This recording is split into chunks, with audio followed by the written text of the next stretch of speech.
Welcome to the Naked Gospel, where shame has no power, God's glory is boundless, and we get to carry that story in our bodies. Here we have conversations about sex, singleness, marriage, pornography, parenting, everything beyond and in between. We're featured on every major podcast platform, as well as YouTube. So please like, subscribe, share, so that you can join the movement that is already achieving a revival of sexual integrity throughout the entire kingdom. Welcome to the Naked Gospel Podcast. I am excited to have Wailer with me today. This is a new and exciting venture where we're really going to be talking about an imagination that is not informed by pornography. And so if you can't even fathom what that would be like, hang on for this ride, because Wailer has an amazing story of only ever having the imagination and the presence of his wife. And I do not have this imagination, and I have a very different upbringing, but I'm excited just to hang out with you, man. I'm excited for how we can help somebody who's listening imagine their world unstained by the sticky darkness that is pornography that sticks so dangerously to so many people. Yeah, it's only recently I've dipped my toes into the water. Still need to do a deep dive, but looking at how anytime we've had a technology of media right on the heels of its innovation, pornography has been right there. Mm-hmm. And so we can go all the way back to cave drawings, and you see stick figures doing things together. They're not wrestling. It's pretty apparent what's going on. So when there was nothing more than charcoal and rock, there was still this allure of pornographic renderings. And then when we get to, you've got the printing press, we all think of like, oh, that's when the Bible started to go everywhere. The thing that funded the proliferation of the printing press was pornographic imagery. No way, I didn't know that. I need to get into some more primary source stuff. The fella that I was learning that from, never heard it before. But when you look at our day, it's not difficult to reverse engineer. As soon as magazines come out,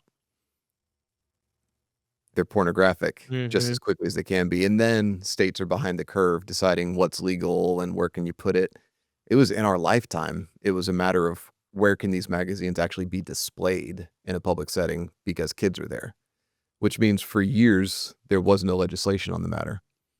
I mean, you making the comment about the printing press actually reinforces a stat I had also heard, which was the mass adoption of the internet was equally fueled by pornography early on. Yep.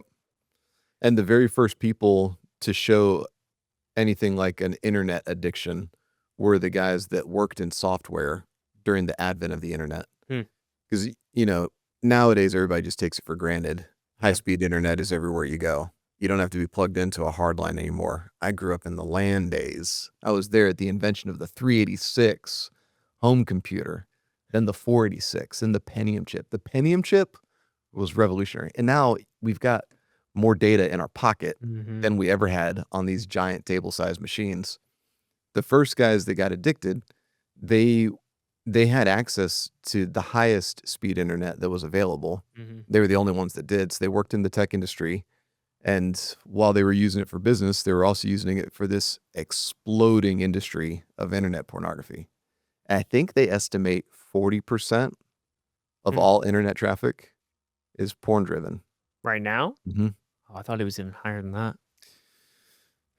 If it were 10%, that would be a big number. When you think about how much data is moving, 10% would be staggering.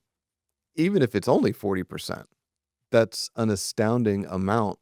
There are more hours of pornography available online than there are combined hours in the history of the world. Which is insane. I mean, needless to say, we have a problem. It's happening again with all the corners that AI is turning. Yeah. AI comes out with, oh, we can use this for medicine. We can use this for technology. People just want an AI girlfriend or boyfriend. So do you think it's even going to be possible that people can move through the world with an imagination that's not stained by pornography, with the plethora of it being everywhere?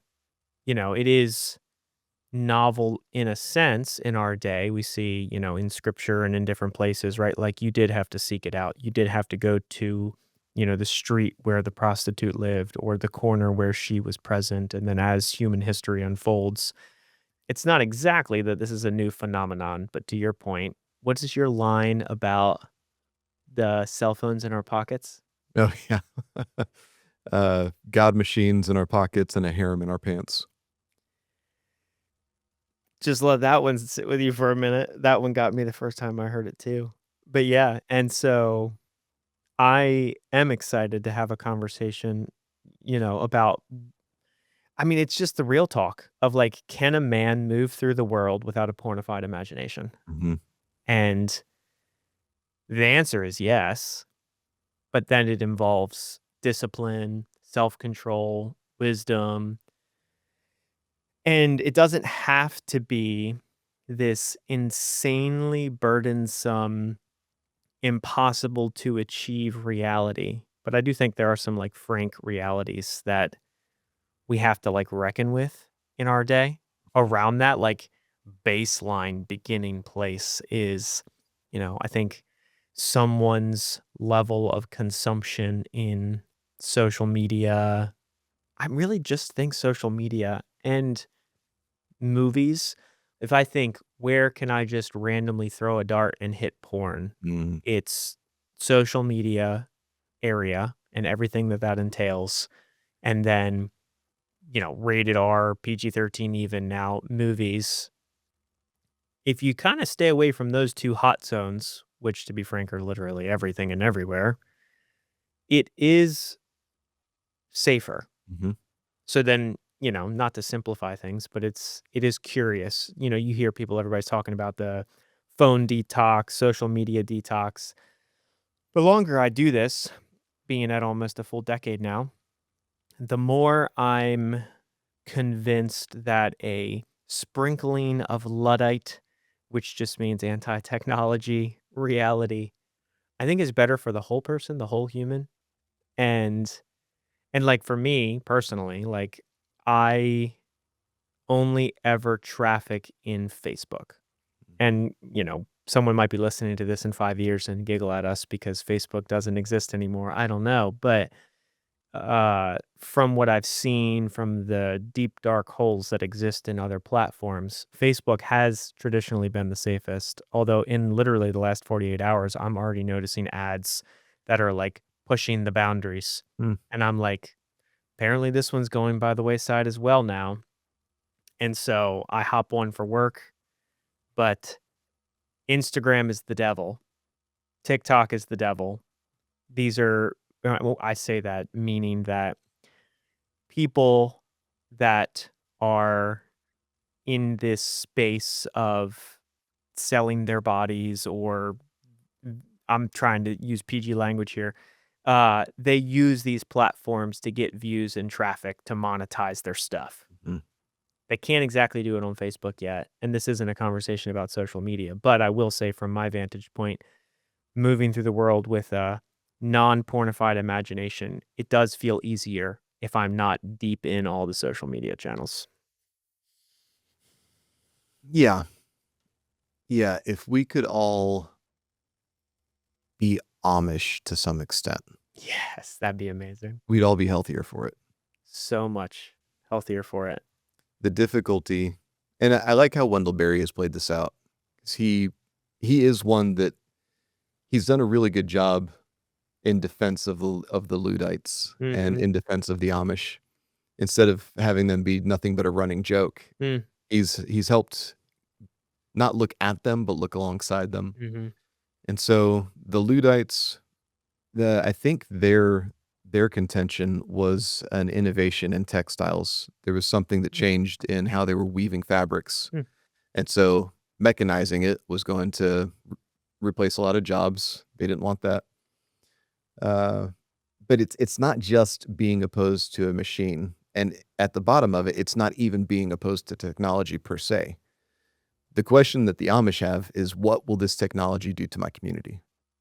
Oh, that's a good question. It's so much different than resisting innovation. Mm-hmm. And so they come at it with a long view. Here we are a century later. You see Amish using tractors, using vehicles. They don't have 3 vehicles per 2-driver household. They have phones, but the phone is gonna be out at the edge of the driveway. So you can use it in case of emergency, but it's never going to disrupt the rhythm of the home. Mm. It doesn't ring inside the house. It's not there to ring inside the house. Their circadian rhythms are perfectly dialed in because, like Genesis says, the greater light to rule the day, the lesser light to rule the night. Mm. If there's anything in the house that's illuminating, it's candle or lantern, which incidentally, if you have any of the blue light that we have that's just pervasive in our day, it disrupts your body's natural melatonin production by something like 90%. Wow. Look at how many people are having trouble sleeping. It's like, it's not just the screen in your face all day, Mhm. it's lights on all the way till bedtime. And so we know things now about, if you can, an hour, better yet, 2 hours, try to be in the dark. And like, how cool would that be to move through your house with a candle or with a lantern? When you have candlelight, your melatonin production is disrupted by only 2%, hardly anything. Mhm. And so when you examine how the Amish live, and then you look at how little disease they have in their community, Mhm. how little obesity they have, how long they tend to live, how happy they are, they don't say no to technology, but they're going to take a long time to decide if they integrate it. Mhm. Does it improve or does it destroy their community? And so they'll have a few vehicles that the whole community shares, usually the biggest vans you can get, but they can get places, right? Mhm. They don't say that combustible engine is the devil. Mhm. So it's a different orientation to tech. When we bring it to where we are, and that's another line that Wendell Berry draws, is he would like it a lot to have no vehicles of any kind, to be Mm. done with virtually all the tech and just live on the land. But he says, but it's more important to me to stay connected to my community. Mm. And I can't find a way of disconnecting from these technologies and also disconnecting from my community. That makes sense. And I think that's the friction most of us find ourselves in. We don't have a means realistically to completely detach from all things social media and still be meaningfully engaged, not even with the world at large, but with the people in our lives, Yeah. because that's where they traffic. Yep. And so I can tell you, you pull up my Instagram feed, you won't find any of that stuff on it. Mhm. The algorithm knows me so well that the only things I get is like Japanese timber framing, I Ching teapots, red pandas, plenty of stuff from various authors. There's always going to be some sort of deep quotable that's in there. Theologians. Mhm. That's what comes up in my Insta feed. Mhm. It doesn't try to push any of the other stuff to me. If it ever did, it never had the opportunity to land, Yeah. and so it doesn't proliferate. Same thing with my Facebook. My feeds don't target me Mm. because they know better. Mhm. And so even in these spaces where it is ubiquitous, Yeah. it's not on my side. That's fascinating.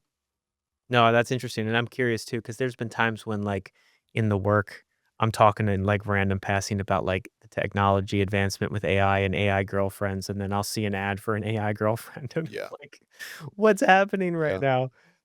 But, yeah, so, I mean, help me understand, I'm actually very fascinated about this.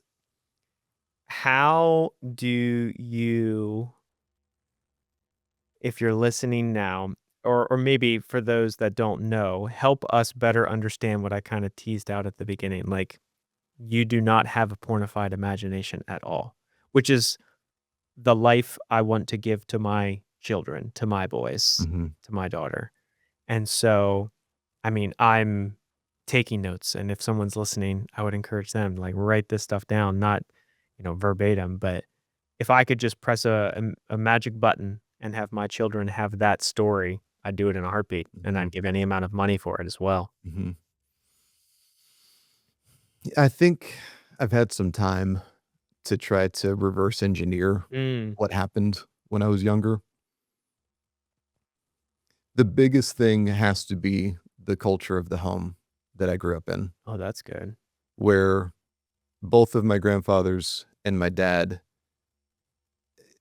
it was so normal, it wasn't even something I recognized Mm, until much later in life. It was just the atmosphere that I breathed. I grew up in a culture where a man adores one woman.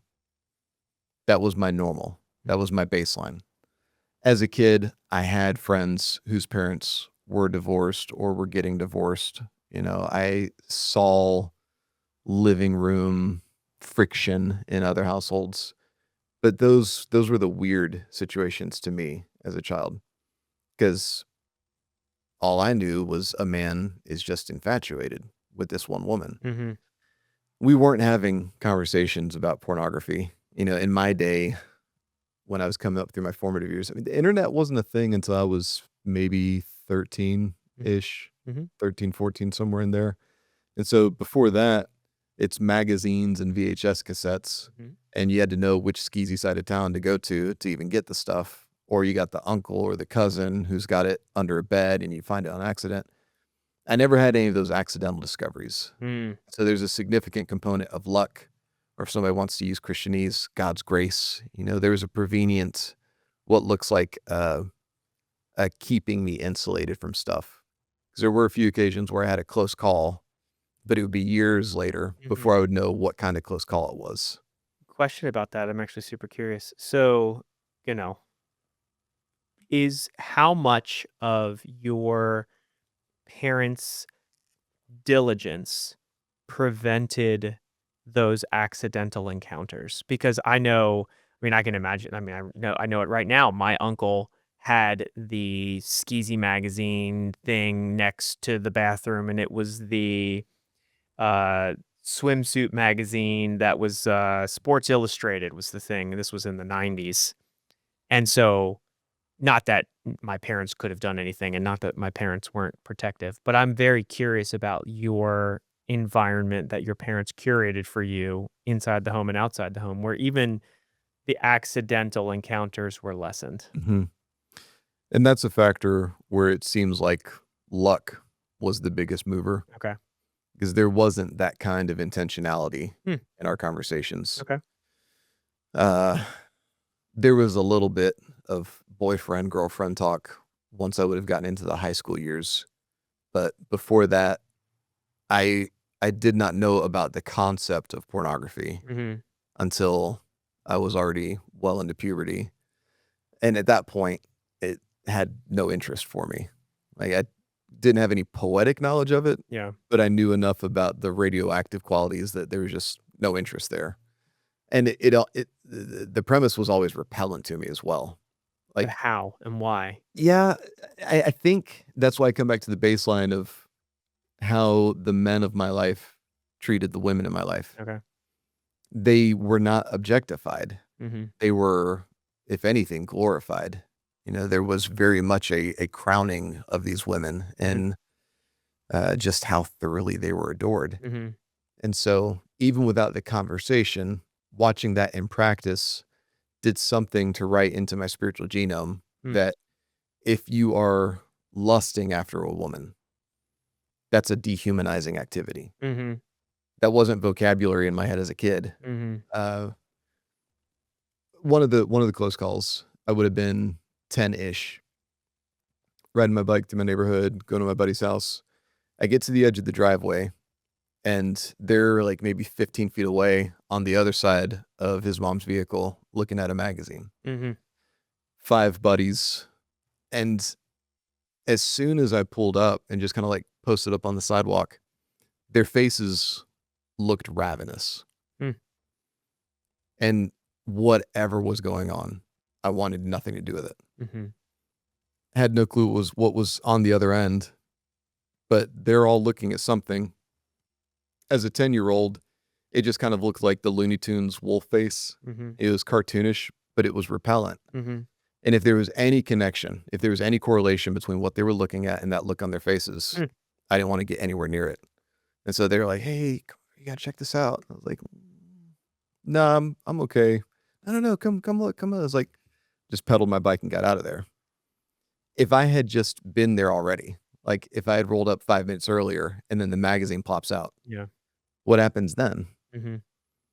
Statistically, I probably go down the same path that every other man that I know went down Mm. when he discovered porn by accident Mm-hmm. or it was literally thrust in his face. But I wasn't there Mm. when it was plopped out, and being 15 feet away, not only was I not incurious about it, I was repelled by it Yeah. because of what they looked like. And so that grows up into teen years where if the only purpose a woman serves is to excite a man into that kind of sexual frenzy, that always just felt gross. There was nothing about that was enticing. Mm-hmm. It it feels like a Frankenstein's monster arrangement. Mm-hmm. So those weren't conversations we were having at home, but I was seeing the right kind of exalting a woman Mm-hmm. so that I think by extension, there was this negative, this inverse lesson I was downloading, Mm-hmm. even though there wasn't verbal technology for it. Yeah, I mean, I'm curious too because so much of me thinks that that is God's providence, and praise be to God for that. And then it's like, man, I wish I would have had that providence in my story. And so many people listening, everyone listening, let's be frank, probably don't have that because of the stories we traffic in, because of the amount of times we hear the norm now is you were exposed at an uncomfortably young age, Yeah. not of any volition and act of your own, and then it did start this cycle. So And it does what it is designed to do. correct. It arrests your nervous system. Yeah. In the right context, beautiful gift, Mhm. Mhm. but that doesn't belong anywhere near a child between the ages of 7 and 12. Even a teenager doesn't need to be anywhere near that stuff. But like we have kids being subsumed into pornographic addiction before they even have the biology to respond to it. And so there's a magnetic pull that they can't resist because they are designed to be magnetized to the thing. I mean, it's one of the reasons I'm so passionate about the sextalk.com that we built Yeah. because I, for some reason, can't shake people hard enough and say, you can't not deal with this Mhm. because, in a very real sense, that reality doesn't exist anymore. I don't think, unless you're growing up in an Amish community, maybe. And I'm even learning now. yeah, There's exactly. a lot of pornography proliferation amongst the Mennonite and the Amish. Oh, fascinating. Yeah, that one did a number on me. I had them designated in a unicorn category. Hmm. You know, like they're insulated. They're gonna be there's counselors that are in our network whose the lion's share of their clients are Amish and Mennonites Wow. that will horse and buggy for a couple hours to get to their office, so they're hopefully further away from being seen by anybody else. Wow. Yeah. Well, in that case, if that ship has sailed, I mean, if you are a dad listening, by all means, stop now and go get the sextalk.com because I want to give you the tools so that you can protect your child from this. But then pivoting away from that, which in my opinion, I think is like the future proof model. Let's raise an entire generation that doesn't have a pornified imagination. Please, dear Lord Jesus, let us do this together. And Yeah. every parent listening. Yeah. Now we live in a world where it's just safe to say there's no such thing as a man who starts out innocent. And so we're kind of starting from last place. We're starting from already having the brain rewired. We're starting from, these cycles of struggle and addiction and maybe masturbation and pornography struggles. And so how do you I mean, what are you telling the guys that you're talking on the phone with every day around how they can begin to walk out a reality where they can redeem their mind and they can redeem this pornified imagination, where they can move through the world and not have any level of lust or pornography be a driving factor in their life? And that brings us on to your side of the story, Mhm. right? Yeah. Oh, for sure. You have a pretty hard before and after contrast. Mhm. And so you do know what it's like to have a background of no small amount of exposure to various things, Mm-hmm. and then walking on the right path, Mm-hmm. being absolutely a one-woman man. Mm-hmm. How different does your imagination feel when you compare the years? Oh yeah, I mean, it's fascinating to me. I mean, it literally just happened the other day at my children's daycare, and it was an inconsequential, innocent event. But you know, the way, and I'm going somewhere with this point, but the way that young women in our culture today dress, it's not easy at times. And so as I'm raising up my young men and as I'm just moving through the world, I now have a different posture. It's an interesting initial reflex that I have that I never had before. Whereas before, I would see somebody in short shorts or whatever this specific example is, and it would be, a required moment to, as we say in the study, to recognize what was happening, to ruin any lustful and impure thought and replace it with a godly thought, which is what we teach and encourage men to begin adopting in their DNA.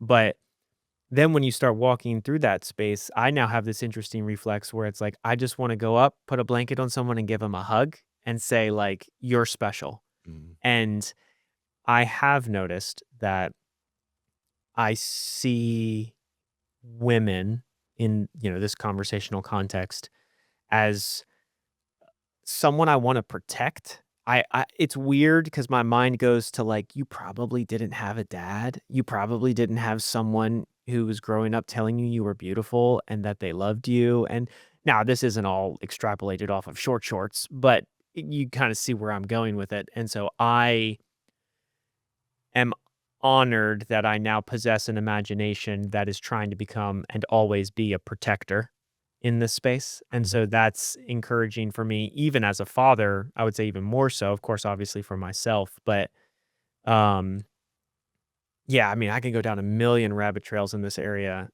that are like case by case examples of like trying to teach my boys at this young age. They're starting to notice girls even though they're young, but, like, again, they're swimming in this soup that is unfortunately full of toxins, and so I'm always trying to be on the lookout for that, teaching them that we are protectors of women, we are honoring them, we're always holding the door for them, we're taking care of them, whatever, like, it's not it's an oversimplification, but we exist to serve and protect and steward them, Mhm. and that frames my imagination. I'm helping that frame my boy's imagination right now. But yeah, no, I would say if, talking to somebody who wants that, it's it's not trying to be overly prescriptive, but it's really a season of significant disconnection and detox because you just got to give yourself a minute to breathe when you're in the throes of it. Like if you don't, it's like trying to put out a fire while somebody's dumping gas on it on the other side. Mm. And so it'd be disconnection and detox. And then it would be, as we see very much in through our study, say enough is enough and be willing to do whatever it takes. And, for our founder story, it was he stopped going to the gym for a whole year. And I understand why. And he was finding these places where these temptations would enter his mind, and he just had to get a minute, get a detox, get a breathe, so that he could begin resetting his imagination. And I almost think, correct me if I'm wrong, actually, with the statement. Is it? I almost think it's impossible to reset this imagination without a detox. Yeah. I mean, short of something miraculous happening. For sure. Getting blown off your horse by God showing up and talking to you. Yeah. Damascus Road kind Yeah. of experience. Yeah. Okay. Yeah, if you were not only blinded, but also your brain was seared. I mean, I wouldn't say he couldn't do that. Sure. The things that we know from A Human Reckoning, it looks like it takes 90 days Mhm. to not feel so compulsive. Mhm. Mhm. It's every bit of 18 months before you have a very different kind of gray matter. Mhm. It's 21 days if you begin a screen detox, you have 21 days before your brain is healed, Hmm. which is just you have blood circulating where it's supposed to go again.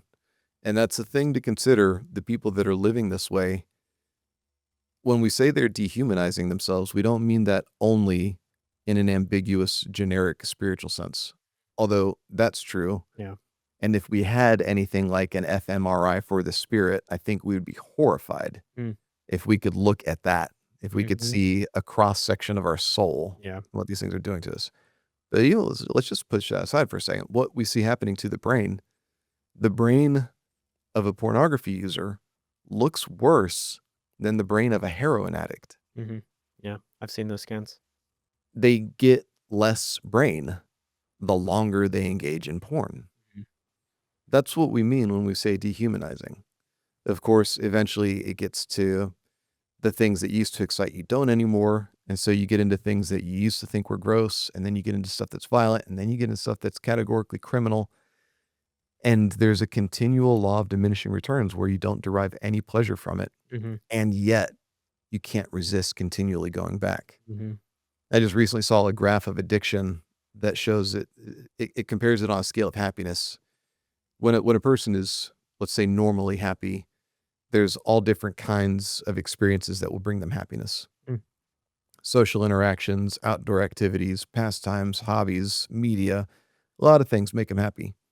Once an addiction comes into the picture, Oh. there are fewer things that bring happiness until eventually it is only the one thing Mm. that brings any pleasure. And then eventually there's no pleasure in that thing anymore either. Mm-hmm.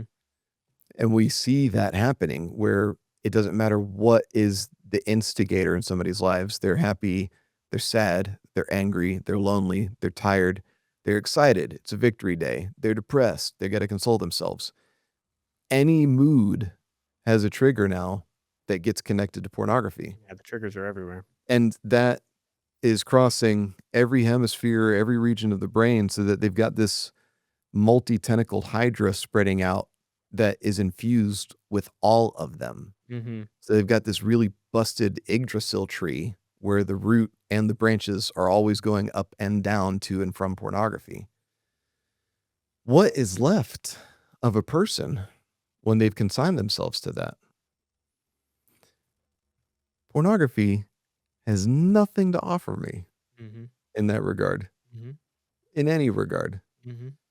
The bedroom with my wife is not wanting for any of that input. Mm. We are not missing out. It would be nothing but an incursion and a contamination. It would not amplify our sex life in the least. If anything, our sex life is a special kind of dynamic because it is only just us in that space. Mm-hmm. There's no baggage of other people engaged in erotic activity.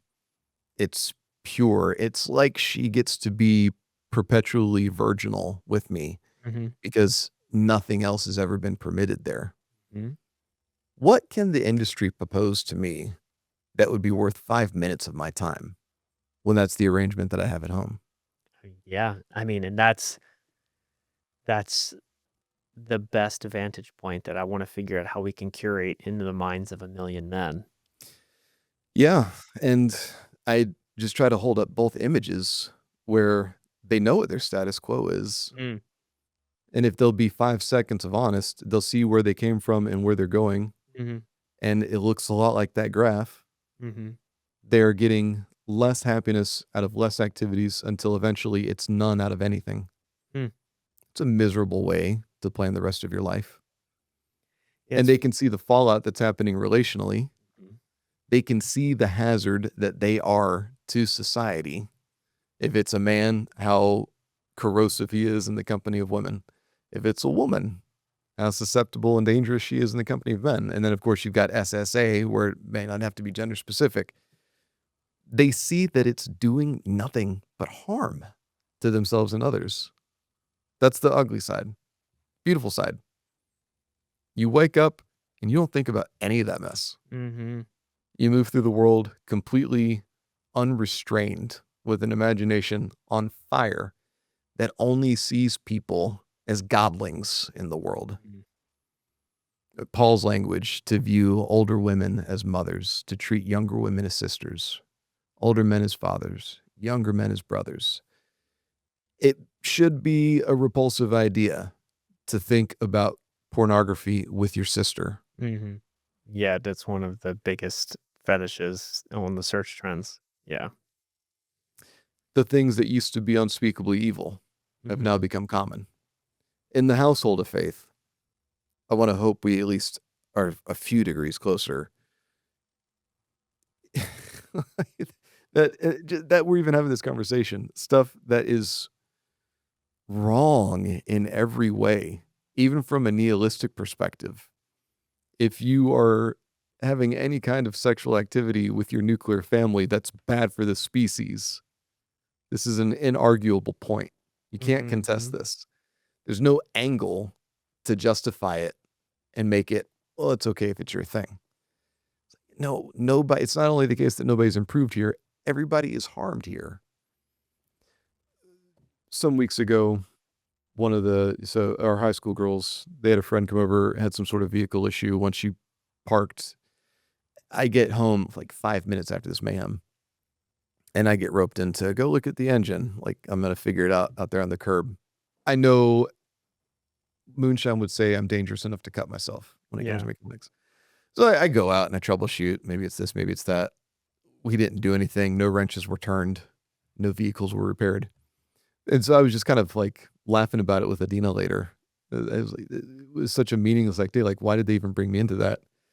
And she appreciated the jest with me, but then she flipped it and showed me a thing that I wouldn't have seen on my own. She said, as soon as you got home, your daughters wanted you to go look at their friend's vehicle. And I was like, yeah, they know I know some things about it. She's like, no. Their friend's vehicle. Your daughters trusted you Mm-hmm. with their just out of high school cute girl. I was like, she's like, yeah, there's a lot of dads that they wouldn't trust with that. Mm. And they have a lot of friends that wouldn't trust their dads with that. Your daughters, they didn't even think about anything out of order with you and this other girl. They trust you. You're a good man in their life. That was a big gift. Mm-hmm. That was a big gift to unwrap. It's like, oh, yeah, not only was I not the bad guy, it wasn't even in their headspace that I could be the bad guy. I was only going to help the situation, if anything. How many men listening get to be that? They get to regard themselves as safe with women. Or others regard them as. Mm-hmm. Yeah. To step into the room and to have zero worries in your direction because you're only broadcasting a signal of I am here to protect you. This just made me think of, I don't know if you've heard about it, but have you seen the ludicrous question stat going around where they would ask women, would you rather be alone in the wilderness with a bear or a man? Mm. And so many were picking a bear, which speaks to, I think, that which we are discussing. Yeah. And I'm curious. I feel like I might be biased. I don't think that I am. I see everything unfolding from this. Every component of possible marital bliss, of self fulfillment and goodness, of the actual ability to truly taste truth, goodness, and beauty, the ability to raise your children, the ability to have self control in any area of your life. I mean, sexual integrity seems to be a linchpin. And, I constantly hear, you constantly hear, like, people sometimes get this interesting little way about them when they're engaging with us, like, oh, you're the porn guys. That's all you want to talk about is the porn things. And sometimes it seems like culture, people, individuals, even maybe church leaders at times that I'm engaging with are kind of like trying to silo this thing Mm-hmm. and put it over here Mm-hmm. and be like, everyone's doing it now. It's not that bad, or we'll get around to it, or we'll do something with it. In these conversations, in our conversations, I can't unsee how your example of the Hydra, that was a perfect word, the Hydra that has its tentacles into every aspect, is the devil's marionette strings, Mhm. pulling the strings of men. We're just staying in men. Women struggle too. We'll go there another day on another episode. But men in our culture right now, Mhm. that's a mental picture I want to sit with. I've never thought of that one out loud before. Yeah, that marionette, and he is the master, marionette, puppet master, whatever the term would be, The puppeteer. puppeteer. And we live in this culture of masculinity is dying, uh, divorce rates are incredibly high. Most statistics are saying 51%, so over half. And I'm often curious how much of the world we could restore and fix and redeem just by solving this in the hearts and minds of men. Yeah. That is a stark image, pal. And if we play that out, I think you can do it biblically. I had a buddy in high school. We were Bible nerds even in high school. He was troubling over Romans 6. What do we do with the slave to sin language? And then Yeah. how is it that Christians were born again, but we're still struggling with sin? And what's this all about? Aren't we supposed to be free? And he had a helpful one-liner. He's like, "Oh, so before we're saved, we're slaves to sin, but after we're Christians, we become volunteers." Oh, wow. And when you bring that into this, the devil's puppeteering image that you proposed, and every one of these activities that a person continually chooses is them stringing themselves up Hmm. to the devil's control. So much so that it gets to a point where it's not them thinking or feeling or doing anymore. They're just responding to the stimulus that comes from somebody else's driving. And I don't wanna be crass, but to play that out all the way to a man is spending his hours finding the media that's gonna get him to that fix that he wants, even when he's engaged in masturbatory practice, that would be in response to the devil's continually tugging on his string. Yeah. That should arrest somebody Mhm.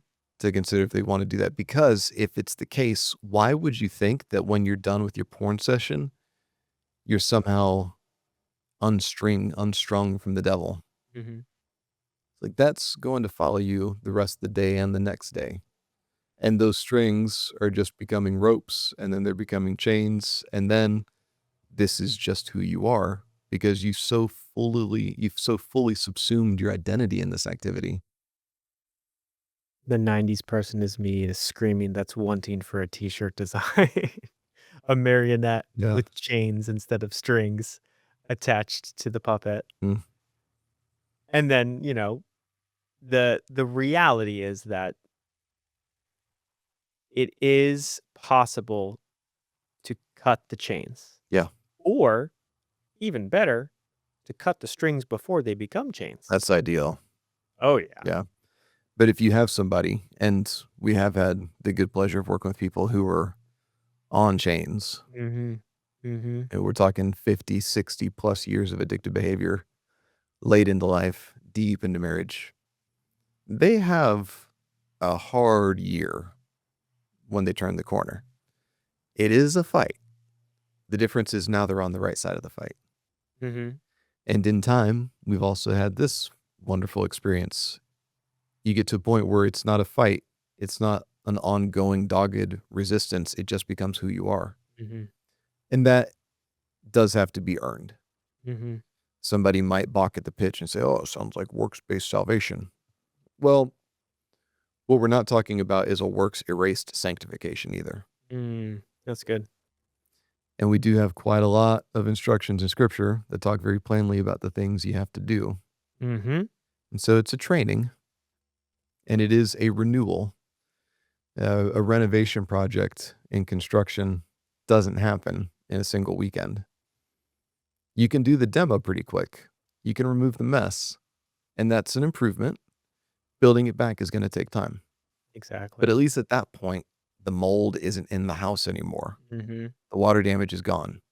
And you can see the bones, and it's like, this is actually a pretty nice place to work with. Let's keep beautifying it. And I think the thing that I think our culture, most people, they don't see the vantage point that we see. So if you're listening right now, let me try and share that vantage point, because it's that fight, that path, that journey, that 1 year, that maybe 18 months, maybe 6 months. You don't want to just try and do that on your own, Mm-hmm. guessing, Mm-hmm. hoping you'll figure it out, doing the same thing over and over again, expecting a different result. Definition of insanity.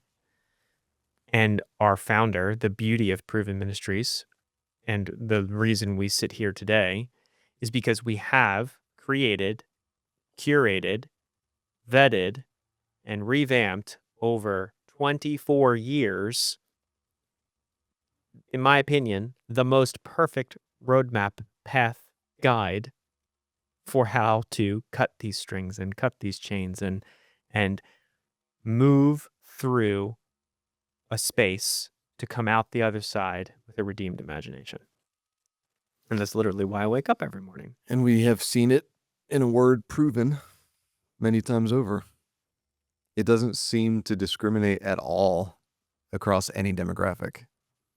Socioeconomic, ethnic, age, nationality, how many different countries we've been deployed in, and it still has the exact same efficacy.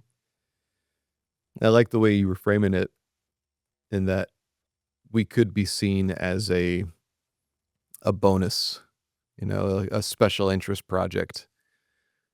But if it is true that this is the crux, this is the fight of our generation, but we're just kind of designated as like, oh, you're the porn ministry guys. Like, yeah, we know, but it's not that big a deal. On this side of history, you can't imagine anybody saying that to William Wilberforce and his cohorts. Exactly. Oh, you're the suffrage guys. You're the anti-slavery guys. It's like, yeah, we know, but it's not that big a deal. Nobody today would dare utter that. Oh yeah, 40 years. They were a little too obsessed with that slave trade empire. And yet, that is how they were treated in their day. Mm. And worse than that, for most of those 40 years, Wilberforce was regarded as public enemy number one because he was assailing the status quo. It is going to be majorly inconvenient to extricate something that is systemically built into a culture. And if the data is true, we know no fewer than 50% of all of the pastors are currently struggling with pornography. No surprise why they're not doing any sermon series on it. It is every bit as bad as global slavery, because it is also promoting real world child sex trafficking. So yeah, you're just the porn ministry guys. What else would you like us to focus on? Is there anything else that is assailing people everywhere they go? They carry it in their pockets. How many hours a day are they engaged with this media? And every time they're clicking around, generating ad revenue for some other company, bringing more victims into the studios, which is pushing everything downstream. So you have real world child sex slaves that have a string going all the way back to this man's clicking around for hours at a time. Yeah, it seems like a necessary fight. I'm pretty invested in let's stop seeing children raped. I think that's a good objective. Many wonderful things are going to happen when a man stops acting like a cad and becomes a good husband and a father in his home again. And also for his sake, we do want to see his soul renewed. We don't want to see him chained to these memories that go back to childhood that he didn't choose. Now you're an adult. you're complicit, and you have the means to get out because we're right here. We see it work all the time. There's a couple of action steps you have to take. The alternative is you keep destroying the world. Seems like a simple choice to me. It's pretty binary. And you know that the current path is dissatisfying. That's the other thing. It's not like it even brings joy anymore. They're suffocating in shame. If a pastor hears this, God bless, please use the microphone that you have. This is everywhere in your congregation, men and women, and the children. The average age of exposure is 8, maybe 7 now. That's the average age at which the children that are underneath your care are being exposed to pornography for the first time. How many times does a so-called shepherd need to hear that before they take action? I told it to one this morning, and he said, we're still figuring out our programs to try and figure out which ones we want to go with. It's like, hey, public service announcement. We saw a gang walking through the neighborhoods early today with aerosolized cancer. So don't let your kids play outside for the next few hours. Authorities are trying to round them up. Aerosolized cancer. If your kids breathe it in their front yard for 5 seconds, that's going to be the rest of their lives. Well, we're going to figure out our neighborhood watch program. We'll get back to you. It's lunacy. It is unbelievably crazy that they hear this and then still think they have time. Meanwhile, nearly everyone in the conversation is suffering like crazy, desperate. They have nowhere to go. And to your point, which I think is the most apropos, is it is a simple and binary decision to either continue destroying the world or become a master of your body, of sexual integrity, and God's truth, goodness, and beauty as he designs and wants it to be seen throughout the world, and for you as a man to step up and be the man God made you to be.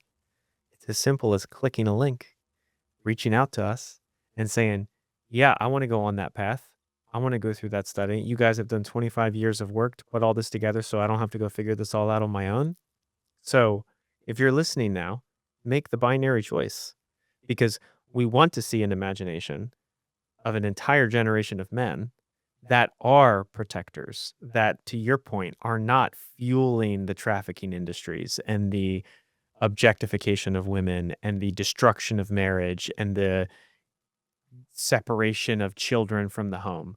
So I cannot implore you enough. Reach out to us. Click the link below. Get our free video encouragement series. It doesn't cost you anything, and we'll just continue to pour into you. Let us invest into you. Like and subscribe. Tune in next time, because we are here for this ride. We're not going anywhere. And like William Wilberforce, if we have to, we'll be here for the next 40 years, trying to tell everybody that this is the cancer of our day, destroying and wreaking havoc on everything. Can we talk about the master before you hang up? The master. Yeshua. Absolutely. I think we've discussed this before. The episode where Mary is pouring her life savings out over his feet. It for most of us, it is an unimaginable amount of money. Like, life savings is not an exaggeration. This is what she has to live on for decades. And in an instant, she breaks this perfume out, pours it all over him, weeping, washing his feet with her hair, which is just stunning in every way. The thing that's hiding in plain sight for a Jewish observer, the fact that her hair is down is a really big deal. Any married woman, her hair is going to be up and covered. And that's the symbol of the fact that she is married and submitted to the authority of her husband's house. Mary's hair is down. When she's washing the master's feet with her hair, I don't think it's inappropriate, but I do think that she is making a really clear communication on the kind of available she wants to be to him. It is an implicit marriage proposal. Here's all of me. With her body, she's communicating that. With the symbol of her singleness, she's communicating that. With her wealth, all of it that she has to bring, she's communicating that. I'm yours in every way that you'll take me. And he responds by applauding her and not taking any kind of advantage of her. I suspect we've got some fellows listening that will insist they know more about the struggle than others because they're this kind of handsome, their T count is this kind of above average. Women throw themselves at him. He doesn't have to try. Thing one, you're an idiot if you think that. Thing two, nobody has experienced this scene like Yeshua did with Mary, where there was nothing held in reserve. I guarantee you there's not a man listening that ever had a woman drain her bank account and drop it at his feet and said, please let me be yours.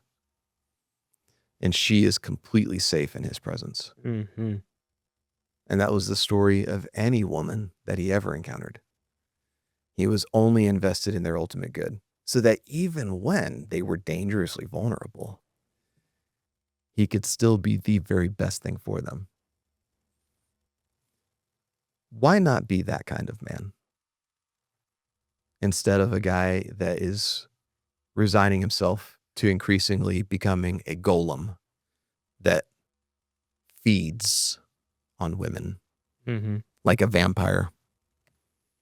The ultimate image of masculinity was Jesus incarnate and how he moved through the world. And we are told we can follow in his footsteps. That we can be like that. That's such a good invitation. To apprentice to that, to be an understudy to that, to walk alongside that kind of man. Why would you take the pornographer's alternative? Protectors, not predators. Join with us, become a protector. If you are struggling, click below, sign up, reach out. We literally will hand you the path. If you want to invest with us as protectors, we're a donor-funded, faith-based nonprofit. We have a really awesome team called the Disruptor team. If you join with us for $5 a month, you help fuel this mission, you help fund this podcast, you get a really, really cool mug that says "No More Victims." And we're not here pitching our wares to you. We are here trying to take back the world from the puppeteer and the puppet master. We will, in our day, I believe, I will not rest until we see him dethroned and Christ on the throne again. So thanks for tuning in. Like and subscribe. Share this with somebody you know who might need to have this conversation. This is not something you have to listen to in isolation. This is a movement. Join with us. Thousands have gone before you. We'll see you guys again on the next episode.